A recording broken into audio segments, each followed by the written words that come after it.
do you see any major takeaways in that Ramos corner? I guess the answer is no. We'll get that fixed. Keep it moving. Keep it moving. I think was. I mean, I don't speak Portuguese either. DC. They put a hot dog in front of me, John, and okay. I started paying attention to the hot dog. My bad. My bad, J.A. I think they got to keep that weight up. I got set up. I got set up, J.A. I got set up with the hot dog.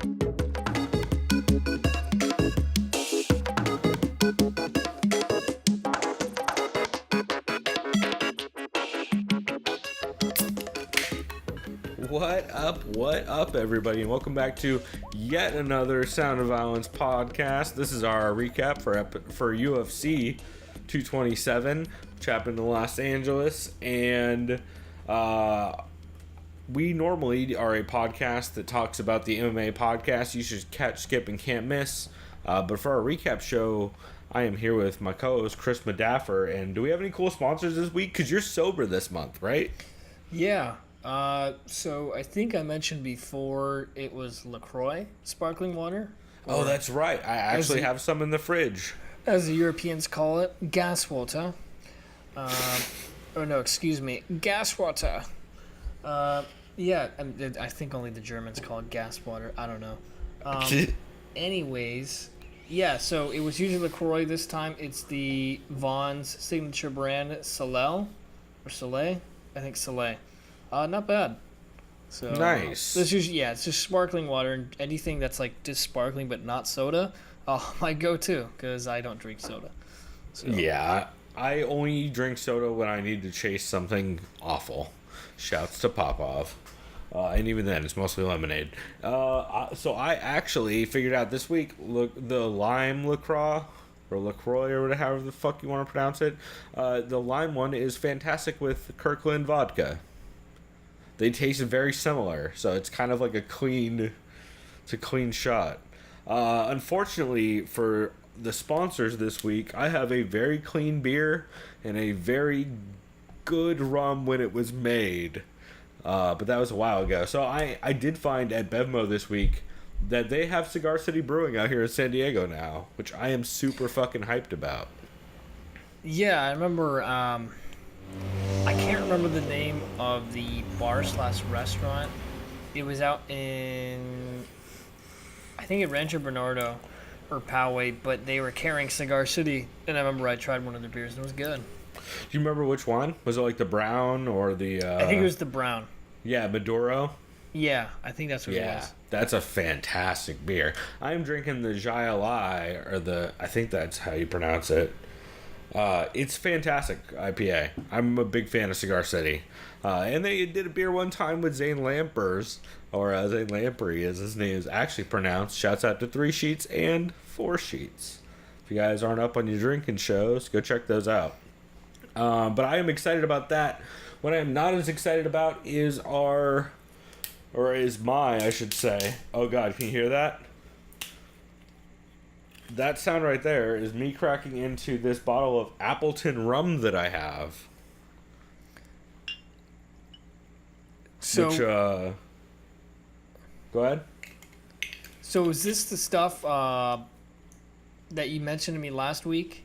I believe so. So girlfriend Karen, recently acquired a bunch of old booze from someone who was moving into like what's the nice version for an old people home? The euphemism for it is assisted living, but that's not... Yeah. That's totally what it is. And I was worried you were going to go with the euphemism, but I'm glad you got that right. So they moved into an assisted living facility, and she basically gave Karen a bunch of her booze, which is awesome because I did get, I have a cool... some old ashtrays. I got a shot glass from the Playboy Mansion that's clearly from the 60s. That's fucking cool. Yeah, but she got a bunch of booze. The problem is all the booze is old as shit. And when I say old, so I looked up this bottle of Appleton that I'm about to take a shot of, and it's from the 70s, because that's when this labeling was from, because they don't even make... Appleton doesn't even use this bottle shape anymore. Are they still a distillery? Yeah, they make fantastic rum, but they don't use any of the same bottle shape or anything that they do nowadays. I tweeted out a picture of it if you guys want to go check it out on TSOV Pod on our Twitter. But man, it is rough. So the other booze I've had, I had some Canadian Club from 1973. That was also very rough and very dusty tasting. So I'm curious to see how this Appleton goes since I haven't tried it. So cheers, and Chris, why don't you intro this 227 card while I try not to die from this? So 227 took place last weekend. It was August 4th. It took place in Los Angeles, California at the Staples Center. For those of you who know who the Staples Center, probably because you've seen the Lakers play there. Staples Center is, I think there's usually a pay-per-view there at least once a year. Or no, that's not right. No, they come every once in a while, but update on that shot. Very dusty tasting and very hot tasting, but still good. Nice. Appleton rum's good. What can I say? Go ahead. It preserves well. Yeah, evidently, since this is clearly from the 70s. So as far as this card goes, the main event featured a rematch between current bantamweight champion TJ Dillashaw and Cody Garbrandt. Before this fight that happened last weekend, Dillashaw had defeated Cody Garbrandt when Cody was champion via second round TKO with a good counter right hand. And the co-main event was a flyweight championship between Demetrius Johnson, who is going for his 12th defense in a row, extending on the record of 11, which he set, last year? Something like that, against Henry Cejudo. I believe so. 13 months ago, something like that? Yeah. And another really good fight that was on here was Renato Carneiro against Cub Swanson. So what'd you think overall before we kind of just break down what we thought of it?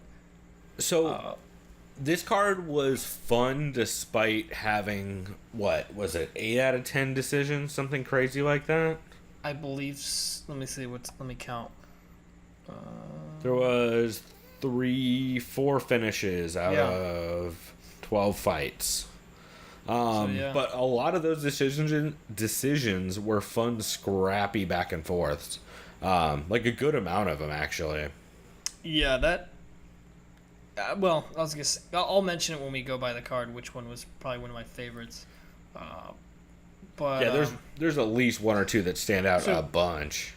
Yeah, let's get into this. Do you want to start from the bottom or the top of the card? Let's start from the top. Sure. TJ Dillashaw style it on Cody Garbrandt. Yeah, and the thing that kind of, like, I don't mind the result at all. Like, me and you both picked TJ. We both believed in that he had the better skill set. He has more tools. Cody probably hits the hardest in that whole. I know people say John Lineker now. I think Cody probably still hits the hardest out of all those guys. Well, and I think TJ just game plans better. Yeah, and I think really what this came down to was coaching on the side of Garbrandt. And I say this because Justin Buchholz came out in a really good interview earlier this week, kind of explaining kind of how he left Team Alpha Male. By the way, he's on good terms with everyone there. Like, I don't think anyone's really sour about it. But he made some kind of, but generally, in the same way that they're mad about everything. He made some valid points about, this is the second time now where their head coach left, and, they had 10 months. And Lance Palmer's gone. Wait, he's gone now? I thought I heard somebody say Palmer left. I mean, that wouldn't surprise me. This is the thing. Team Alpha Male needs a head coach, and that was proven when Dwayne Levy was there.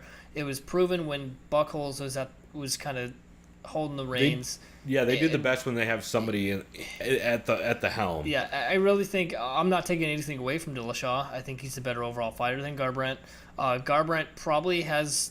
I don't want to say he has more athleticism, but based on the Garbrandt that we saw against Dominic Cruz, that's peak Garbrandt. That's scary. You know what I mean? From what he's with his head movement, his elusivity, everything. But Dom Cruz is a much better style matchup for TJ. I mean, for Cody than TJ is. That's very true, too, because he could stand in the pocket with Cruz, who doesn't throw for power. He throws usually for points, and then he evades the level. So Cody can basically just stand there and try and throw power counter. A nightmare matchup is TJ Dillashaw. Someone who'll trade with you.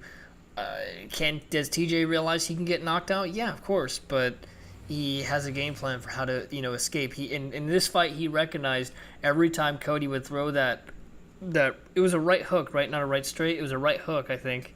He would drop his. So. He would drop his left hand. Winging everything either way. He would drop his left hand in the pocket, And Bad. there's that one GIF that you've probably seen, which led to the first knockdown. TJ threw the same punch 3 times in a row.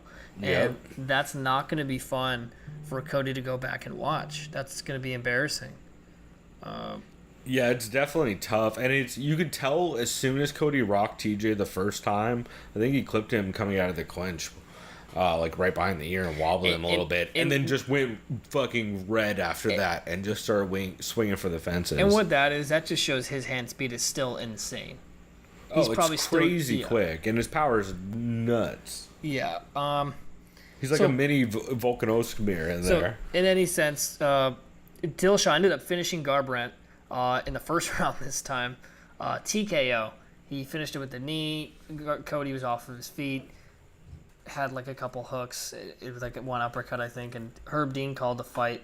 I thought it was a good stoppage. It was just helping. I definitely like the stoppage a lot. So what's next in this very competitive division? I think for Cody, he's not getting the title shot anytime soon. Not as long as TJ's champ. No, I think not Cody... after getting finished twice. So yeah. I think he's kind of in purgatory in the sense that he's stuck.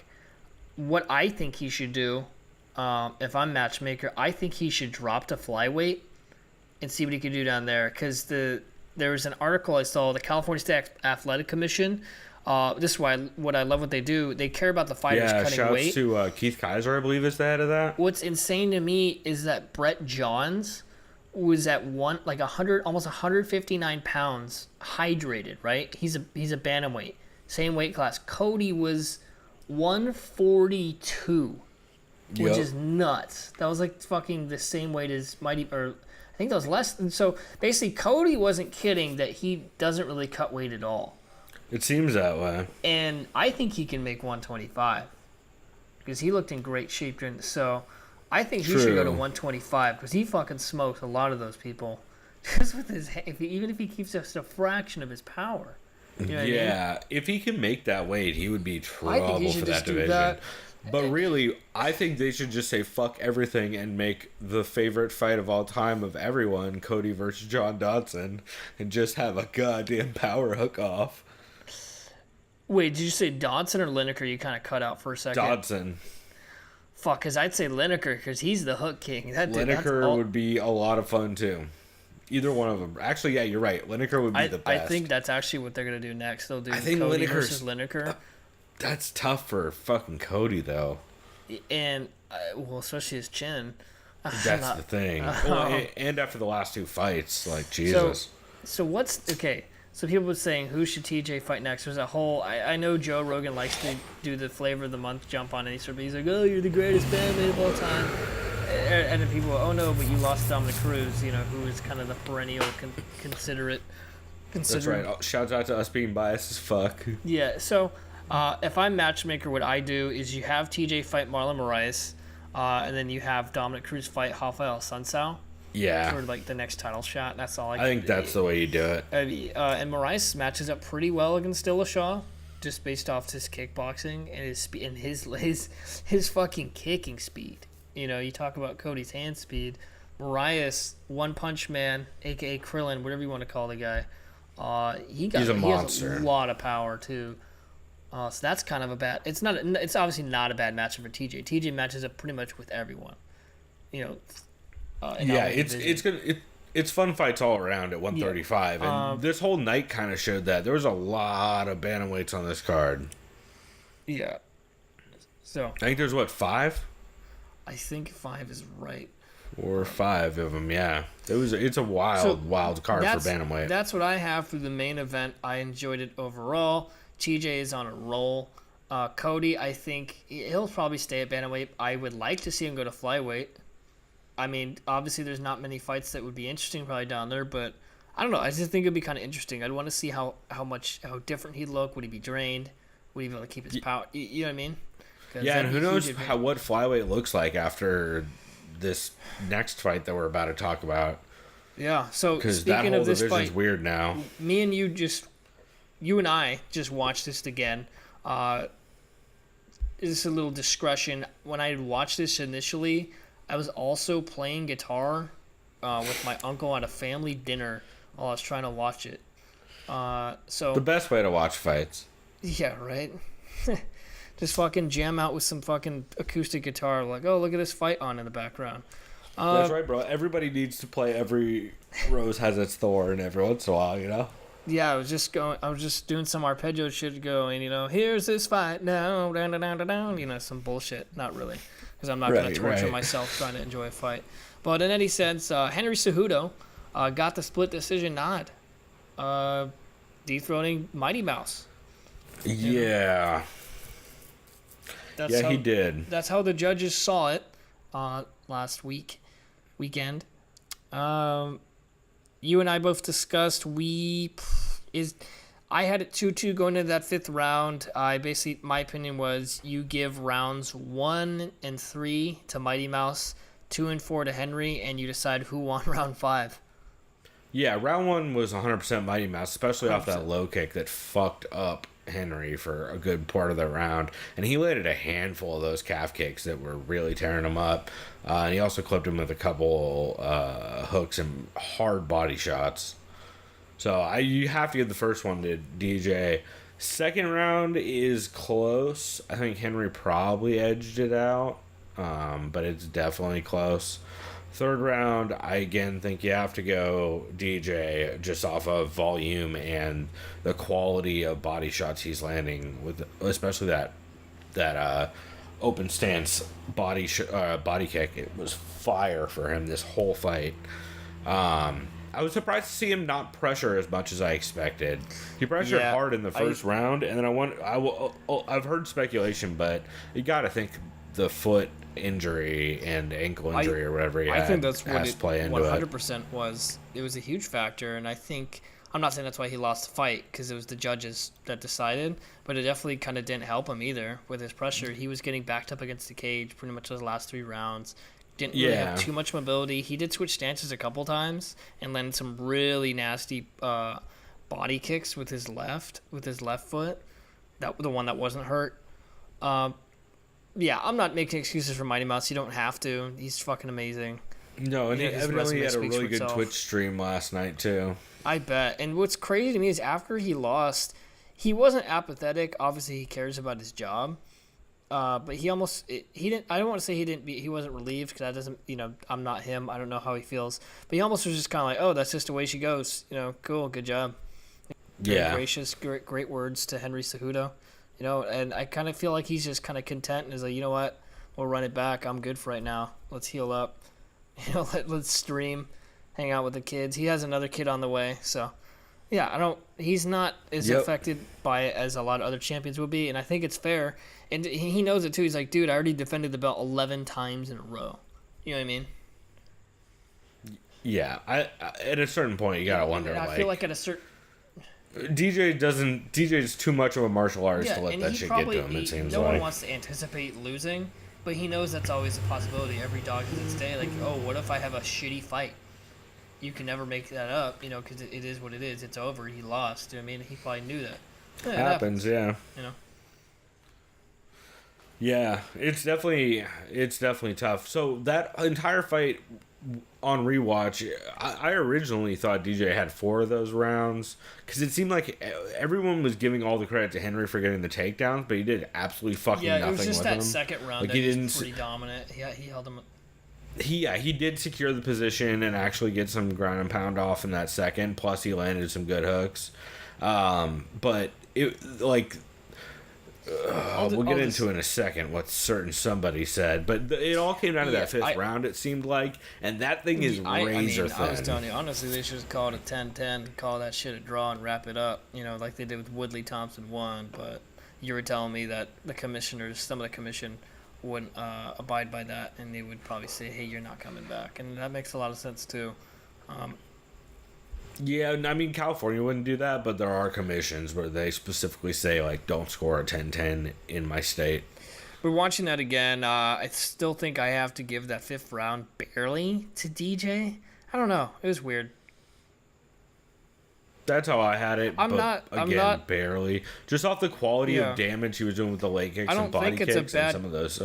It seemed like they both got into a lot of exchanges, and DJ was the one landing the cleaner shots, even though Henry was throwing more. Yeah, and he had like a trip. He had a takedown, kind of. It was more of a mat return, which will score points for the judges. Which and that's doesn't count for anything. I know it shouldn't, but that's probably why he got the nod, really, because the judges probably had it going to the 5th round. It too, is. I get it. You know, I'm not mad at the decision at all. Congrats to Cejudo. It's a fucking gigantic accomplishment. Yeah. And I felt like out of all the flyweights that could beat Mighty Mouse, it was either him or probably Horiguchi, but he's off in Japan.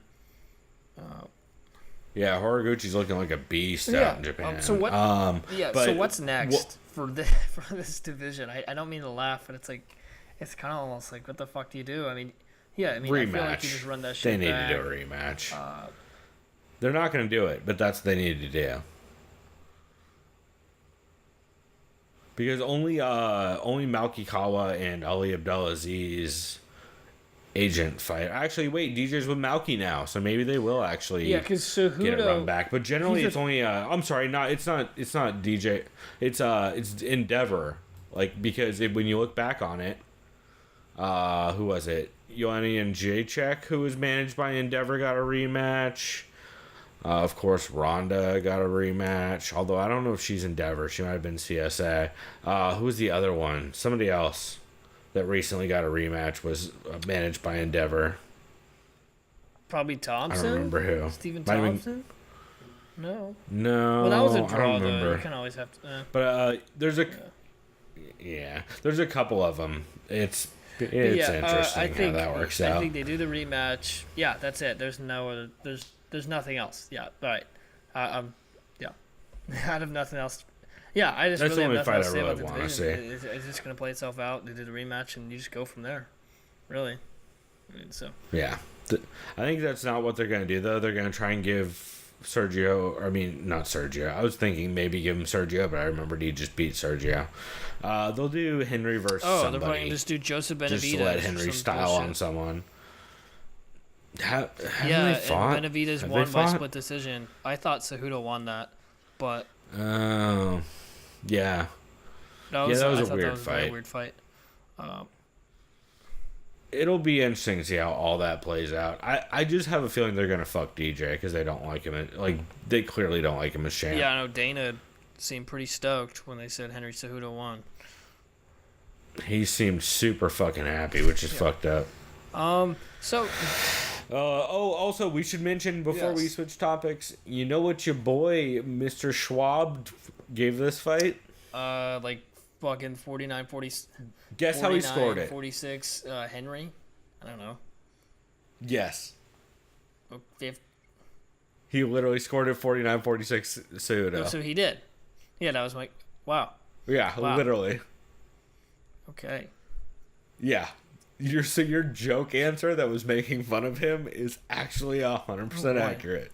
So really, that segment worked out just like I wanted, and we can move right along. But oh boy, way to go, Brandon. Yeah, I guess he thinks DJ won the first round, and then I guess he thinks takedowns that you don't even secure or win the rest, despite leg kicks and he's never much of a kicker. Yeah. That's upsetting. So Brandon Schwab. He's really more of a dicker, if you know what I'm saying. It is what it is. Bow bow bow. Eskimo brother joke. Keep moving on. Cub Swanson took on Hanato Moicano, which was fucking wild. I saw the end of this. He submitted him, right? Oh yeah, he did. He got that rear naked. That's what I thought it was. He fucking dropped him. Yeah. So jab, the way this right? win was. Yeah, they were both throwing hard early, and Cub was kind of letting him up with that calf kick, which I did think was going to play in, but Moicano eventually dropped him with a super fast, super piston hard jab, and from there, he just kind of swarmed Cub and beat him up until he was able to get the back and got a super tight rear naked choke. Really, this really is a fight impressive. where I just felt Hanato would win just based on just a gut feeling.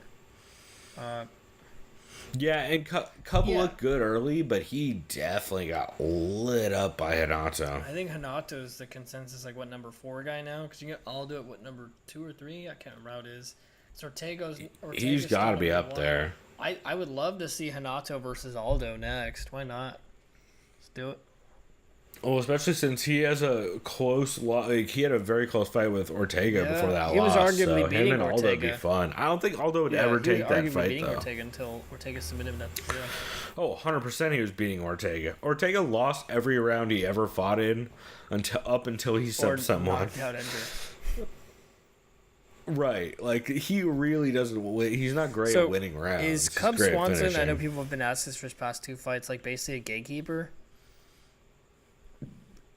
Because he's... I don't like that term. It's hard to just throw that on dudes. But, like, Cub's in a weird place. Although Cub has also said, hey, I'm happy to just fight for fucking money fights. I'm really done with that whole title chase bullshit because a lot of it doesn't matter. I forget where he said that. Maybe that was unfiltered even. I think he kind of said he doesn't care if people call him a gatekeeper. He just wants to fight to have fun with it and just to make money. Yeah. Which makes sense. And good for him, man. He deserves it at this point. And, like, he's always in fun fights. Yeah. But I'd like to see him take some time off if you start again racking and up the kind of... wins, your mind... You don't have to think about potentially getting up to a title shot. You just keep winning fights, and then it just gets presented to you. Right. An opportunity does. That's kind of what happened with Ortega.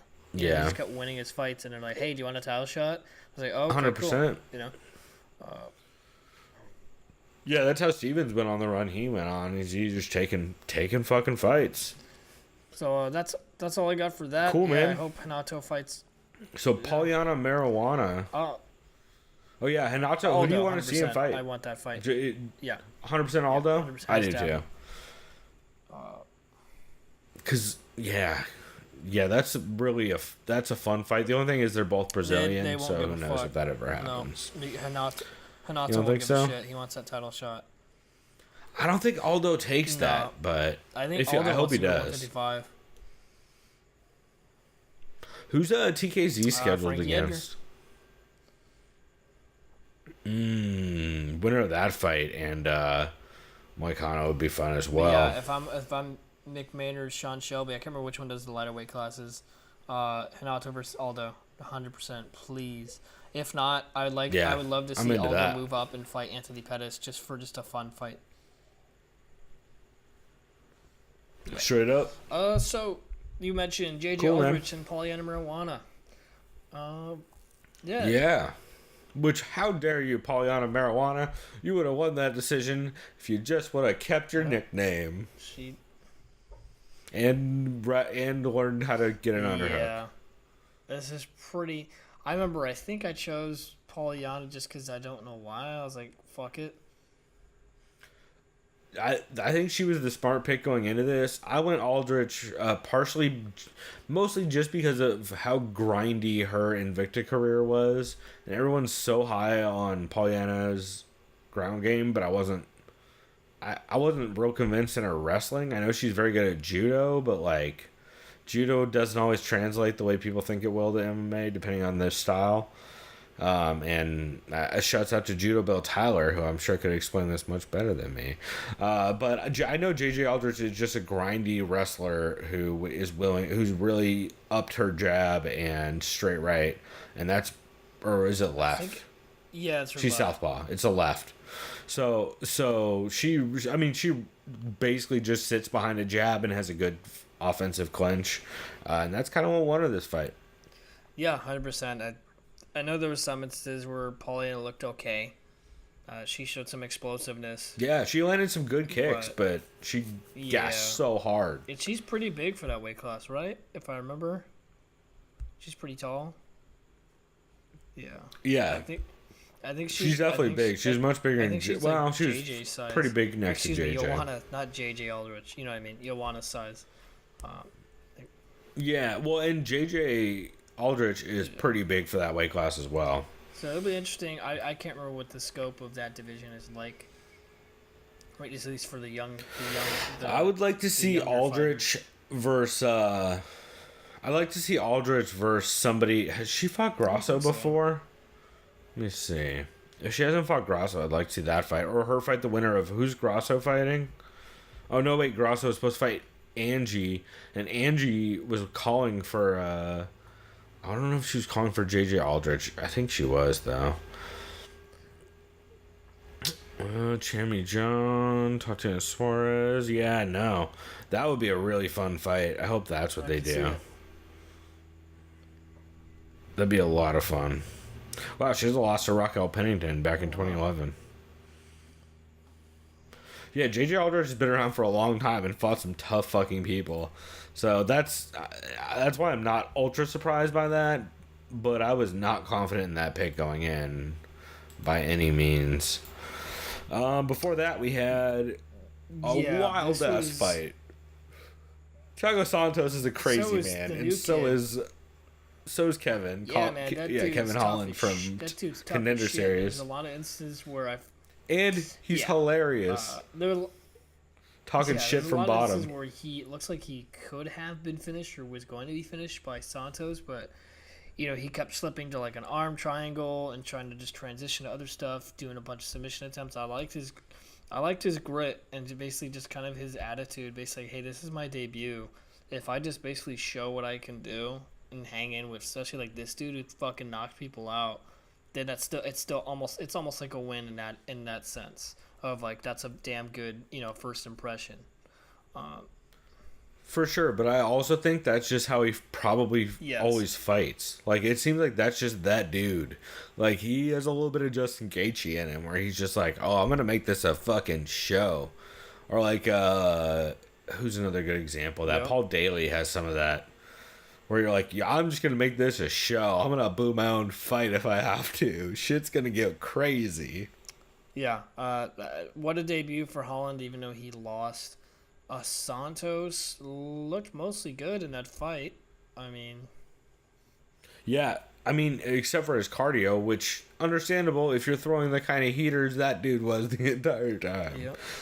He just kept like either he would smash body kicks to Holland's midsection, or he would just keep getting clinch takedowns over and over again and just beating the shit out of him on the ground.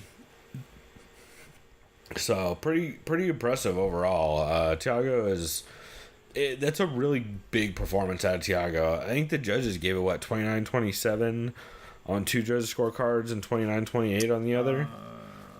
Which 2 29-27s and 1 29-26. Oh, that's what it was, 29-26. Yeah, I had a 29-26.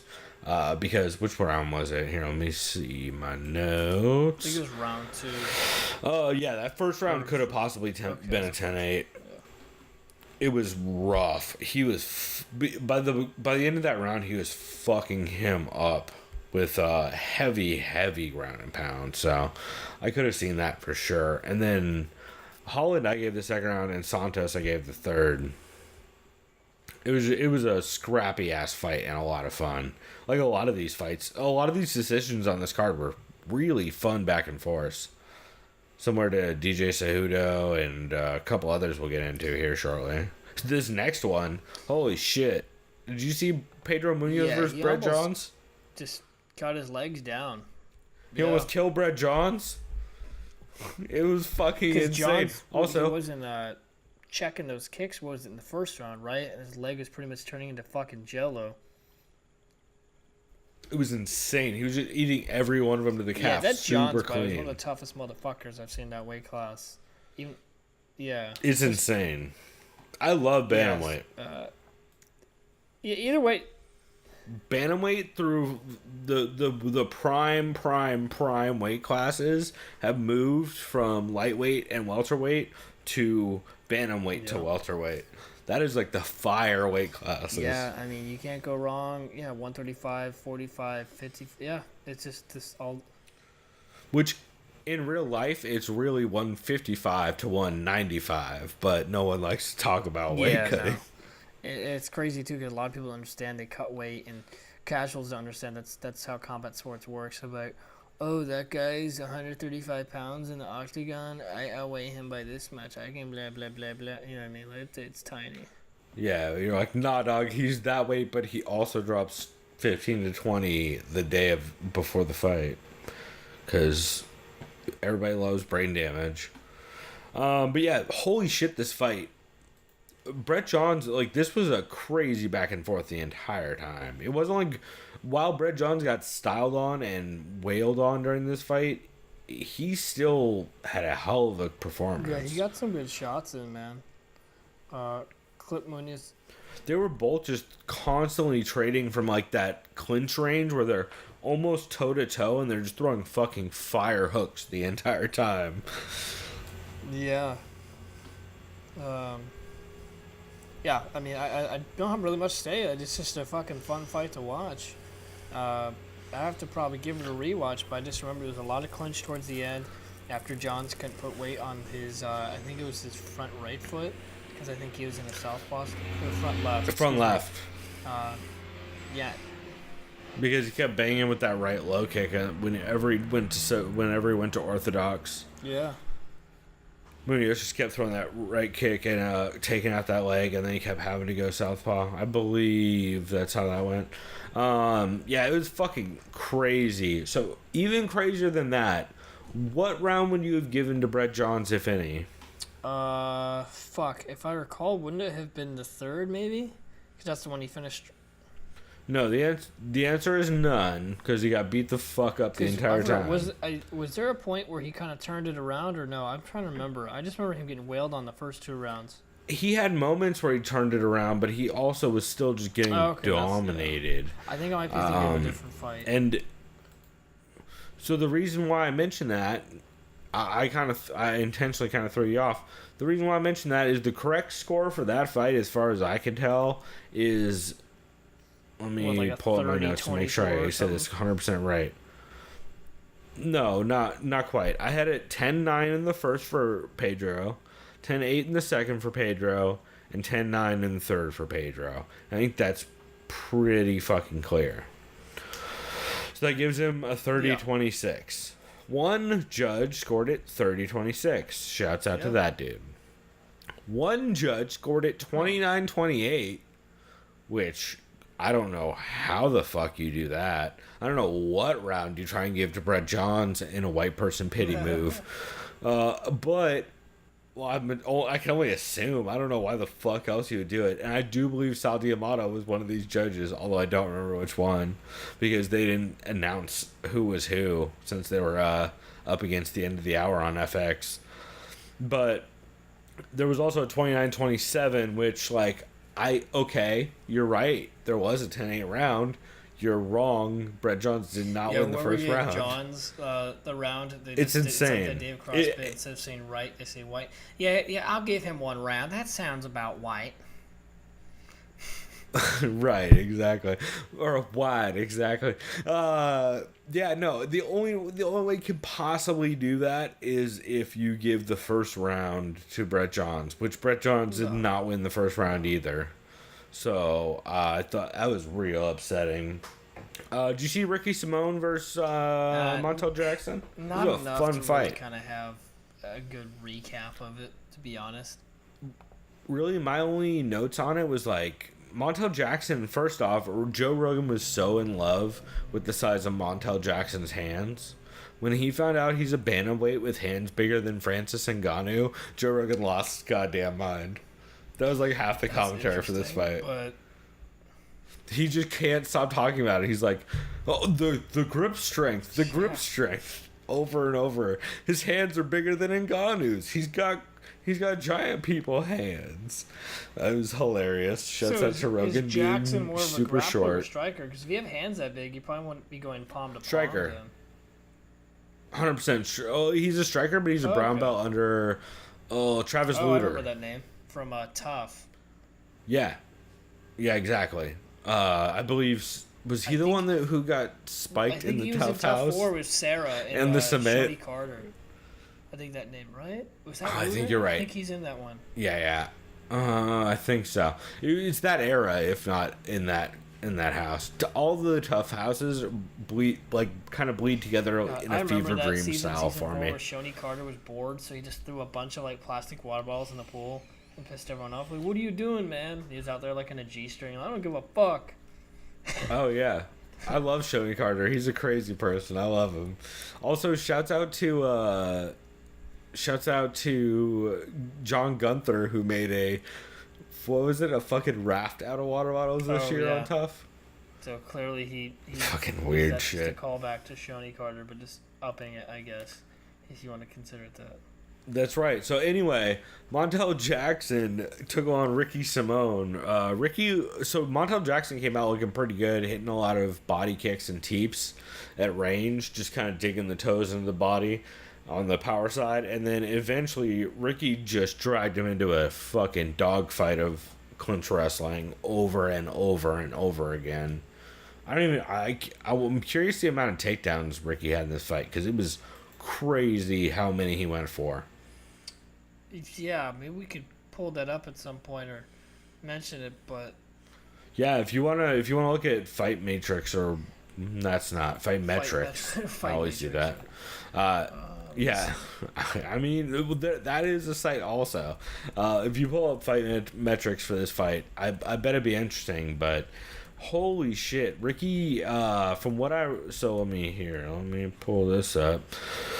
So Ricky was getting clipped pretty bad with kicks early. I gave the first round to Jackson just off the strike volume he had, and then Ricky came back in the second, started landing a lot of body lock trips over and over again, just that and double legs.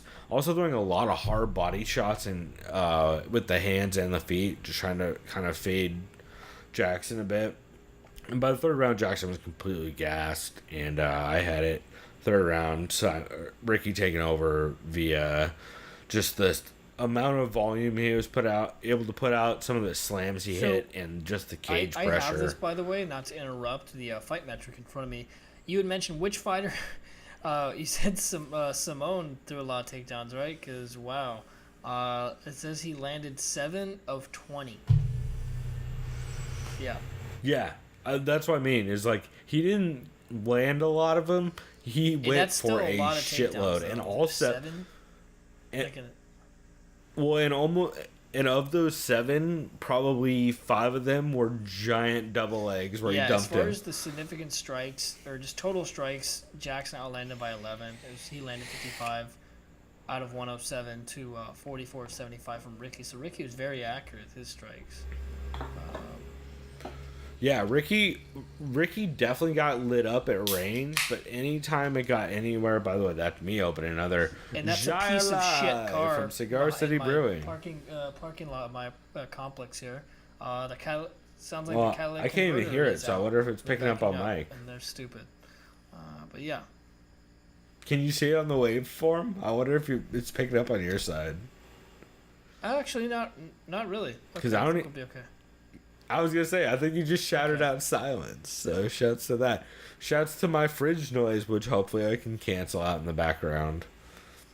Hey, you guys, it's a mini fridge. What am I gonna do? Not have a mini fridge on? I'm seeing right here that Jackson clearly outlanded Simone in that third round. He landed 22 strikes to Simone's 3. Okay. Yeah. That's bullshit, though. That's gotta be significant. Oh, strikes. It is significant. Excuse me. Yeah, because he landed 20 strikes at range, maybe, but he also got hit with a bunch while getting wrestle fucked for most of that round. Round by round. And having his back taken and a bunch of shit. He landed more of his takedowns. Anyway, we should probably move on. Yep, I was just about to say the same thing. Trust me, but as fun as it would be to go to fight Fight Metric for all these fights, that's just going to drag on. That one specifically, I wanted to look up though, because he went for a crazy amount of takedowns, which, yeah, man, it was a wild fight. I'm glad to see Ricky do well. Ricky, of course, as we talked about last week, had a great episode on 81 to 92 with Jake Smith for Joel Supernaut's show. So if you want to go listen to that podcast, I recommend it. Ricardo Ramos took on Kyung Ho Kong. Yeah, unfortunately, this was the other fight that I had missed. So, you didn't miss a ton other than... Well, that's not true. I would recommend checking out this fight. It's a lot of fun. But it is it's a pretty dominant performance from Ricardo Ramos, as far as I'm concerned. It was back and forth for sure. But Hamosh, I definitely gave the edge just off of... The first round was super close, but in the second and third... Well, first off, I should mention, DC... So the first round ends, which, like I said, I gave to Hamosh off of the just his pressure and like landing a little bit cleaner, but it was really close. And then John Anik asked DC a question in between rounds, and DC doesn't answer. And John Anik's like, huh, pretty tough one, huh, DC? And then DC goes, I'm sorry, John Anik. I got distracted because they brought me a hot dog. That's fucking amazing. That's right. And then he goes off about how he got distracted by food because he's a fat kid, and it was real good. I was pretty happy about that. Then Hamosh comes back out. He's landing some solid body kicks. Kong did catch a kick and get a takedown. Or body shots, rather, from Hamosh. I'm sorry. Kong did come out and catch a kick and get a takedown. But Hamosh quickly rolled for a knee bar. They scrambled. And he jumps guillotine before ending up in bottom. So I overall gave that second round to Hamosh. Just off strike impact and out grappling Kong. And then the third, I had Hamosh again off the cleaner, harder shots. Pretty clear, 30-27 as far as I could tell. Pretty good for being gone for a while due to the military service. Okay. He looked great.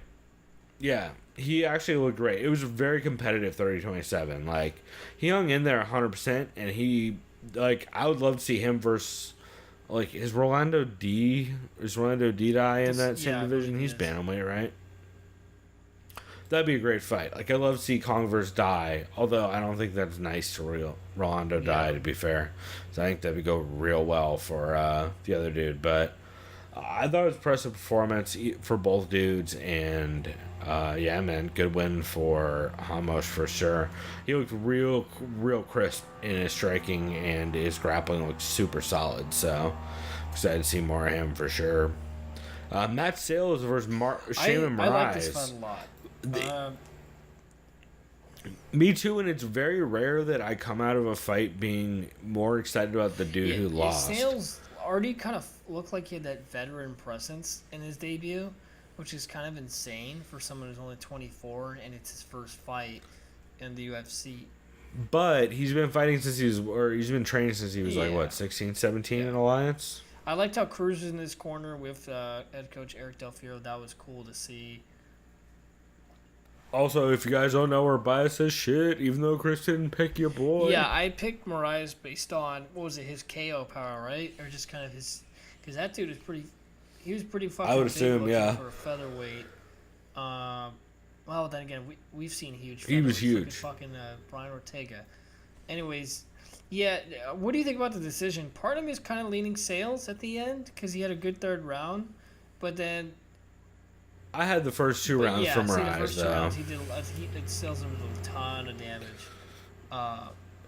Sales, like, if Sales would have landed a little bit more in that third, I could have started leaning 10-8. Like, he was really fucking him up in that third round, but he just didn't quite put enough together to have me give it a draw. They really should have taken a point. That eye poke won Moraes the second round. Not the fourth eye poke that started out the last round, but the third eye poke that the ref called a punch, except it was fucking double finger gouge to the eye. If I recall correctly, I think Matt Sales got some eye damage and has to go get it checked out. Let me see. I hope not. I did hear he was getting stuff checked out, but I don't know what that means, you know. Wow, undergoing surgery. Jesus. That could be like minor or major, though. It's hard to tell. That's not good. That's really bad. That's bad. That's like bad. No, Michael Bisping had detached retina. Well, still. Well, yeah, but torn retina is close to a detached retina. And also, hey, shouts out to the ref who let him get eye poked 3 times and didn't take a point. Yeah. That's really what that fight should have been scored, is 28-28 because of the eye pokes.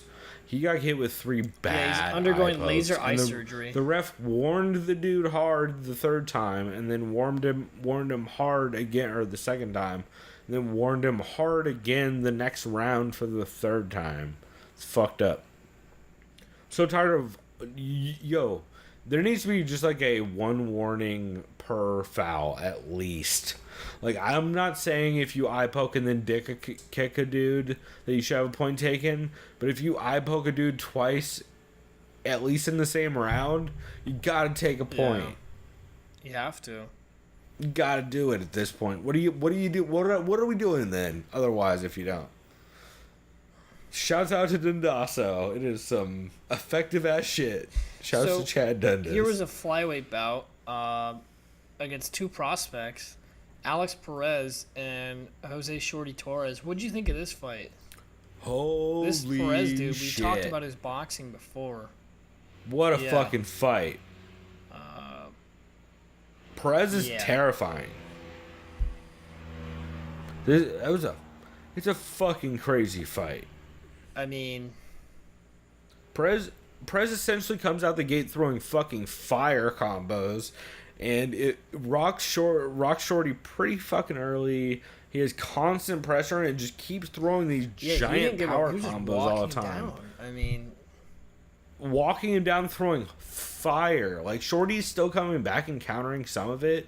And eventually they both start trying to throw same time counters over and over and over again. It just turns into a fucking brawl, like Rock'em Sock'em Robot style. And then eventually Perez rocks him bad with a 2-3. Hard 2-3 from close range. And then, okay, Chris, I counted this. Perez literally lands, so he hits a right left to the body, and that is the first two punches of a straight 23 punch combo he lands to the head and the body to finish him. That was something. I counted them. It's 23. That's not a made up number. I counted how many times he threw. He hit him with 23 punches on the way down. Yeah. I mean, it's when I just see shit like that, it just reminds me of like this Dillashaw finishes, whether it's against Brown that second fight or even against Cody Garbrandt in the main event. I mean, you get like those good any good or Phil Baroni versus Dave Monet. Another very good combination puncher, especially inside the pocket or up close and against the cage. Someone like Max Holloway, you know. Yeah, and it's not even like he looked bad in this fight. Like, Shorty hung in there for a long time and was still landing hard counters, but he would get hit with two, land a good counter or two, and then get hit with two more in every exchange, and it just wore on him over time. But that is a crazy pace that makes me want to watch all of Perez's fights going forward, but gives me zero faith in what the fuck we're going to see from him, because I have no idea. Yeah, I feel like it's... Like, that's a scary dude to bet on going forward. He knocks someone out or like he gets subbed, but then again, I can't remember how his grappling is, so it'll be interesting. So this fight I did not catch, unfortunately. I know I picked Zhang based on her rap sheet, based on her kickboxing, and how Taylor did against, I think it was Aldridge before. So how did it? Looks like it went to decision. Yeah, it was a pretty close fight, to be fair. Was Taylor kind of banking on, like, what was it, her overhand? Yep, overhand right. Yep. Everybody knows it. She did it, and to be fair, she landed it a lot and rocked Zhang a couple times. Like, Zhang basically worked her jab and her kicks most of the fight. She'd either hit that long lead side kick, or she'd just stick behind a jab, and then anytime there's a clinch exchange, go fucking crazy. She just keeps hitting crazy aggressive elbows and takedowns in the clinch. Like the kind of takedowns where you're just sprinting forward into people and trying to hit a knee tap and shit. It's pretty wild. But I definitely gave Zhang that first round just off strike volume. Second round, Zhang was pressuring super hard to start off the round. Taylor just kept basically circling out to her weak side and then throwing that power overhand right, which did clip her a handful of times and then clipped her hard again at the end of round 2, just like she did at the end of round 1.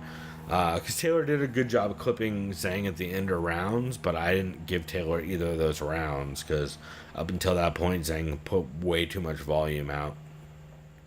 And then third round, I did give to Taylor. It was pretty close, but Taylor just kept landing hard counter overhands, and while Zhang's just trying to throw hard counter combinations, so a lot of same time counters and just pretty wild fun exchanges overall. But I definitely gave it to Zhang 29-28. Nice. I mean, this is one of those. Yeah, it's this is worth one of those rewatching, fights I would say, because it's a scrappy fight for sure. In a month, so that I can kind of just go for sure. and watch. It's like yeah, or in that one secret folder that we that exists in random moments files, in time. we'll call it that. Yeah, the U files. Yep. So Marlon Yeah. Chito Vera back in the win column. Yep. I'm gonna bail on whatever joke I was gonna make. Yes, Marlon Chito Vera, who I have on my fantasy team. Shout out to magwar.com. If you guys want to play MMA fantasy, the best MMA fantasy system out there. Me and Chris are both champs. I'm champ of the MMA Community League. He's champ of the MMA Underground League. And you don't even go on the MMA Underground forums, which makes it double funny. That's true. You're the Eddie Alvarez of fantasy I just don't want to be MMA. one and done, win the belt once, and that's it. Nope, I fucked that. To be fair, he has like That is 19 very belts, true. He is and you're one of going the for your most second. decorated lightweights So of all time. So that's true. And you're going for your second belt. You're going for the so MMA I Community just belt won, what now. was it? So His dream. Right now, I'm going for Bellator. yeah, and then if you win this one, you got to try to get the Reddit belt, which I don't even know if that's a thing. Dude, they've got to have multiple leagues. I imagine, like someone does on especially in RMMA. I would assume Lawfit's probably hit up Reddit about it. But so what did you think of this? I mean, impressive finish either way. I mean, Super impressive. It was a close fight up until that point, though. Waluigi throws some fucking fire hooks and has a lot of pressure. It still makes me excited, especially with Zhang, like just what China can really kind of put out there as far as their fighters, what they could present. Like, we know Tough China was a fucking mess. You know, I was like... So I think Zhang's from... Says Wait, she's is Zhang Chinese. from... Oh, right. Sorry, I went on to Waluigi. Yeah, no, Zhang is a fucking beast. I just feel like, yes, traditional martial arts, technically, that's not ideal for fighting. It's not. But when you mix that, especially with the background from China, and use it with mixed martial arts, I feel like China should have some good fucking talent. And I feel like we're starting to really kind of see it. Yeah, we definitely are, and she's from one of the top camps, and also she did part of her camp out of Jackson Wink. Okay. So she's a beast. Yeah, that probably So just look for explains just grappling defense, especially someone like fucking Taylor, who's just short and like. Well, actually, China has very good wrestling. Like, look at Zhang Lang. That's right. And Song Yadong, the dude who's at Team A. He's at Yeah, Team Alpha Male. Yadong's... No, wait, not Yadong. It's the other Dong, isn't it? No, it is Yadong. No, it is Song He's Yadong. at Alpha Male. Yeah. You're right. There was two Dongs on that card, and it mixed me up. Or Kanan. It was Kanan. That's right. Kanan. It's two songs, not two Kanan. dongs. Or something. Okay. We're not helping us at this point. We're just causing problems, not fixing them. First fight of the night was Chito Vera versus Waluigi. Waluigi came out with big hooks and pressure, looked good. And he did get the trip takedown at the end of the first. But Chito came out in the second throwing fucking heaters with a big body lock takedown, and then in the scramble hit a left hook to the head that was blocked. He threw a left shot uppercut to the body that was blocked by an elbow, and he threw another left uppercut straight up the center that put dude down, and Waluigi just about died. And they called it off. Did you see this finish? I have to look it up again, man. I'm gonna look at it right now on Reddit. Pull it up on Fight Pass. Actually, here I will show you it on Fight. Or actually, yeah, pull it up on Fight Pass since the you won't get the lag that way. It's very quick and you can flip right to it since it's Fight Pass prelims. You know what? I'll do the same thing. But it is fucking. It's impressive as shit.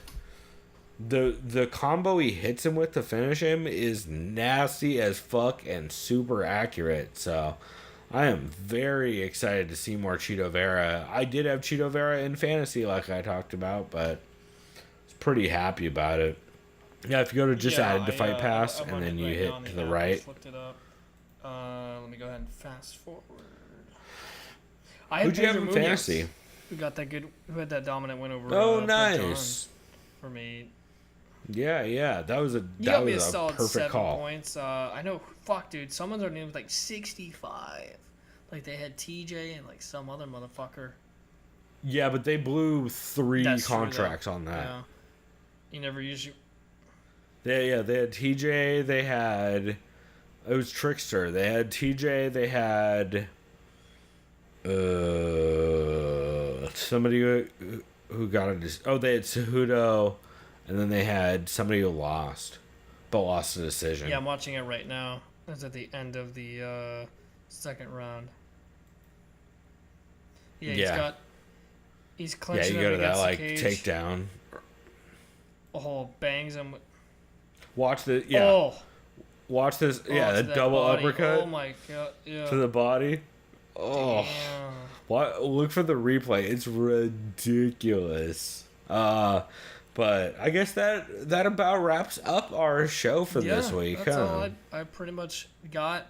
We'll be back. It's. Did you hear any good podcasts?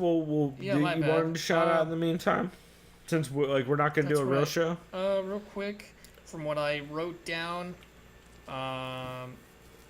Believe You Me was fun to listen to because they discuss MMA math versus divisions painting a picture. They mostly cover the bantamweight division, what happens next.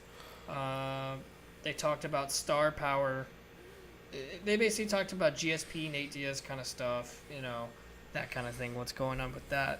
As far as this GSP coming back this year, Nate Diaz versus Dustin Poirier. They talked a lot of BK versus Habib. Is this the biggest fight ever? It was kind of a fun listen. And then I kind of listened to BBC MMA, but then they mostly just talked about BK versus Habib, so I was going, I'm out. But yeah. Yeah. Understandable. The one show I want to shout out, which we will talk about next week as well, since I ended up being a new character on this show, is Punch Kick Chill. Right, if you guys are wondering who Sick Kid on Punch Kick Chill from the hospital is that requested Diaz vs. Gomi, that would be me, and I'm pretty proud of it. That's it's one of my favorite podcast episodes ever, probably. So you're basically trying to Terry Schiavo yourself with that fight. No, evidently they're Terry Schiavoing me. Oh, I see. Okay, I thought you were the one who won. Okay. Wow, yeah. No, they were the ones that told me I was a sick kid because they asked for suggestions of fights. I told them a suggestion of a fight on our Twitter, TSOV Pod on Twitter, and they referred to us as the sick kid the entire time. That's amazing. Yeah, they're like, I don't know if he has, what you have, poor sick kid, I don't know if you have cancer or whatever, but we hope you're good. Fucking so funny. And also Justin turns inside out and they travel through time. So I recommend checking that out. Also Rogan's been putting out some good shit. The one he did with the kickboxer, I forget his name, but it came out earlier this week. That's fantastic. Still haven't gotten to Mark Del Grotti, but that's going to be good. So yeah, check that stuff out. Cool, man. Well, we will go ahead and wrap this here. Next week, Chris, are we doing Triple X with I'm down. I mean, I've seen it. Girlfriend Karen wants to do Triple X with Michael for this Bisping. Movie, I'm still sober, so it's going to be real fun for me. Well, do you know what? I'm talking about alcohol.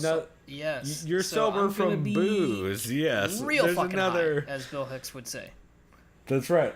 I have some blue, what is printed as blue Skittles on the label with the Z. Oh, do you at the know beginning. they're serious when they add the Z? So you can dog, you already know. So yeah, we will be back next week or weekend, I guess. Probably we're taping Saturday, I think. So that'll probably be up Saturday night, Sunday morning, something like that. We will be back. Also, I should have addressed earlier, I'm at my new place and I'm trying to figure out audio stuff. So this episode is rough. I promise it'll get better. We're figuring it out, but at least it doesn't sound like I'm in a cave this time, and Chris is on a real mic, and we did this remotely, which I also should have mentioned. But eventually we'll maybe get some cameras up in this bitch and get this shit going. Man. Cool, man. Well, we will go ahead and wrap this here, but you guys can find us on the internet, thesoundofviolence.com, SOV or TSOV pod on Twitter, sovpod@gmail.com, all the usual places. We would really appreciate if you give us a 5-star rating on wherever you're listening to this, because it does help us a ton. Also, I'm working on getting the YouTube page caught up, so that way when we start actually streaming video, we'll be all caught up on our archive and everything, since I've been behind on that. But on YouTube, you can find all of the MMA podcast lists I make of basically whatever I'm listening to throughout the week that I think is worth checking out. I add to the playlist for that episode, so we will be having episode 86 podcast recommendations will be the playlist that's I'm adding to currently. So check that out. Also, Ryzen is happening tomorrow as we record this. Shouts out to King Raina. She's fighting Kaylin Curran. That's going to be interesting, and I'm excited about that. Yep, you know King Raina? Kaylin Curran. That's going to be a good one. Yeah, not Kaylin Curran. Caitlin Young, the Invicta matchmaker, former fighter. Okay. Caitlin's been competing in Muay Thai, which no one talks about. So I think it'll be a lot of fun. What's interesting, though, is like if Raina at all is able to hit any kind of clinch takedown, she'll probably take that. But if Raina just decides to train overhands like she sometimes does, that could be crazy. So should be fun. There's some other fun fights on Ryzen 12. So check that out. And yeah, we will be back. So, Chris, anything else you want to shout out? Nothing at the moment. But, yeah. Perfect, man. Cool. Well, I will get this edited and posted, and hopefully we didn't talk over each other too much because of the doing this. Yeah, I was going to say, hope there's not Hangouts. too many weird pauses, because there was some, I didn't want to mention it, obviously we're recording, but there's some parts when it was like, there was cutouts, and I just kind of had to just wait and hear you finish your sentence, but it's all good. So. Oh, that's funny, because I didn't get any from you, so that's weird. Well, I'll figure that out going forward, but we'll go and wrap this here. Until next time, everybody, let's go do something decadent. We out. Shouts out to that plane. Late.